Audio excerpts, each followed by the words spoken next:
So let's just say theoretically this race between Noah and Tyreek or Tyreek and Speed or anybody else happens, and knowing that Tyreek plays professional football, but he has less prep time to get himself ready, right? Are you going to be impressed if he goes out and drops anything faster than a 10-1 that he's already dropped? Shoot, if he's been training for track and he looked pretty solid when he ran his 10:15, right? We would in our track world we would definitely call that his opener.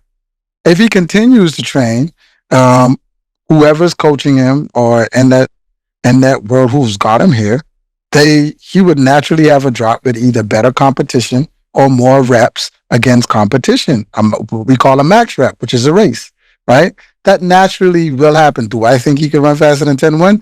Yes, I do think he can run faster than 10:1. If I was Noah, I wouldn't take this very lightly. Did you see the sign that he flipped when he won? It said Noah could never. Did you see that? I did see that. I did see that sign. I actually commented on the post that was under on his page on Instagram, and I said, "Great job, but you need a better sign, man. Noah jogs at 10:15." You know what I mean? And so many people agree with me. They were like, "Yeah, Gat, yeah, I was thinking the same thing." Listen, don't get me wrong. I'm truly impressed with Tyreek going out there with the prep time that he has between football and really going out here and racing, right? And he woke up talking about the comment that I made. So it was a little bit back and forth between me and him. It was like, okay, cool. Like I saw what he said, but he really feels that Noah can't rock with him. He really feels that way. And I love that confidence about him. And I believe that he really can run faster than a 10-1. Clearly, this is showing. I'm loving his start. He's getting out, he's changing gears, and he's really punching and running through the line. He looks like a real sprinter. Seriously. But the sign, bro, the sign, Rod, the sign, man. Don't fall into the whole Noah Lyles kind of that banter, bro. Like come with something a little more creative than what Noah has already used, which is Tyreek could never, right? Ooh, Tyreek could never. And then you come across the line and say Noah could never. Like, yeah, Noah has. And he's jogged that and he's done faster, way faster. So you got to come with something a little different, man. A little different. Which is true. I don't think in their negotiations they would be negotiating 100. Now, if Tyreek's running 10:15, he has to be hovering through that 60-meter line. He's definitely in better shape than he was when he ran the 60 and 6.7. He has to be hovering through that 60-meter line, and I would say about 665, 660. I would say, right, which is pretty respectable, pretty fast in our sport, right? I don't know. I don't know if he goes 50 meters with Noah. I don't know, bro. I don't know. The thing is, he's gonna have to really. Tyreek's really gonna have to soup it up to the point where Noah's gonna feel so confident that I could beat you at any distance. Like, come on, you think I could beat you? I could beat you to 40 yards. You know what I mean? Like, he's going to have to really pump up Noah's ego to really feel that way and kind of bait him into a shorter distance than 100 meters. Let's be honest. That's what I'm saying. That's what we're agreeing. We're definitely agreeing. I'm not saying that Noah has that gear change at like around maybe 50 to 60 where he punches really hard and vamps all the way through. But for 50 meters, man, with the start that Tyreek has, you know what I mean? Around 30, I see Noah kind of matching him, but that line is going to come very quickly at 50 meters. So I don't know what they negotiated, or is it still in negotiation of what the distance is? 60, I have Noah for sure. 50, the shorter that distance go, if they go 40 meters, man, I don't know, man. And I'm with Noah, but that 40 meters, man, but that, I don't know, man. I'm just saying. I think they should run 55 meters. A 55-meter race. I think that would be a really good race. Because Noah's getting ready for his season. And if he's healthy and strong, he's going to be priming and peaking soon in July, right? So this race is really going to happen.